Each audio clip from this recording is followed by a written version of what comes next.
السلام عليكم ورحمة الله وبركاته، متابعين قناة عالم تفسير الأحلام. أخواني وأخواتي، أرجو الاشتراك في القناة ودعمنا والضغط على زر اللايك وعلى أعجبني ليصلكم كل ما هو جديد. وإن لم تكونوا مشتركين في القناة أرجو أن تشتركوا في القناة. أخواني وأخواتي، أرجو أن إذا كان لديكم رؤية أو منام أن تتركوها في صندوق التعليقات، وسوف أقوم إن شاء الله وتعالى بإنشاء فيديو عن رؤياكم ومنامكم، وسوف أنشرها في القناة بفيديو. اليوم وردني رؤيا ومنام عن حلم القطار والركوب في القطار من سيدة متزوجة، وسوف أقوم بشرحه بفيديو لكم إن شاء الله تعالى.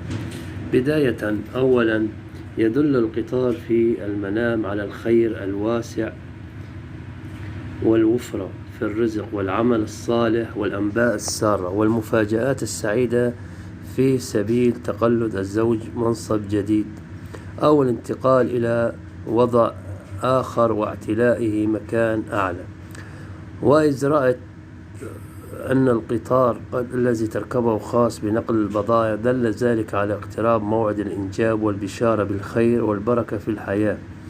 ورؤيا القطار في محطة القطار دليل على التحولات الجذرية الإيجابية التي سوف تطرأ على حياته، وذلك بعد فترة طويلة من الانتظار والصبر.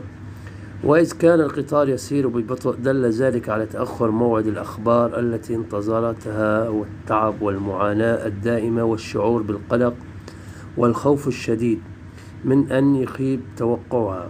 وركوب القطار إشارة إلى البهجة والراحة والرضا النفسي واستقرار الحالة مع الزوج، وتماسك بيتها والعمل الجاد من أجل التحرر من الرؤى الضيقة واتساع المنظر ليشمل أفكار جديدة ومشاريع مربحة. وإذا كانت تعاني الزوجة في حياتها من بعض الصعاب والمشاكل دل ركوب القطار على الفرج القريب وزوال الكرب وانكشاف الغمة. وأيضا يشير للمتزوجة هي بشارة كما وردنا بالحمل عما قريب. ورؤية المتزوجة وهي تنتظر قدوم القطار في الحلم يدل على حدوث بعض التغيرات في حياتها.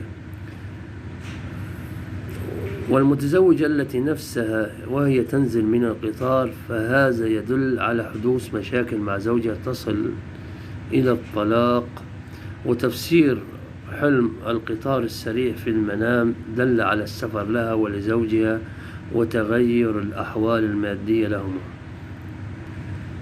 والنزول من قطار والركوب بقطار آخر أنها كانت تعاني من بعض المشاكل التي ترافقها في حياتها، وأنها قد تخلصت منها بنزولها من هذا القطار. وركوبها في قطار آخر يدل على زوال الهموم والمشاكل واتساع الرزق والخير بينها وبين زوجها، وهي قد تصل إلى طموحها وإلى أهدافها التي تترجاها. والله أعلى وأعلم، وأشكركم وأشكر كل من يود. هذا بالنسبة لهذا الفيديو الذي وردني عن تفسير رؤيا القطار. وأتمنى من الله العلي السميع أن تكونوا بصحة جيدة وخير، والسلام عليكم ورحمة الله وبركاته.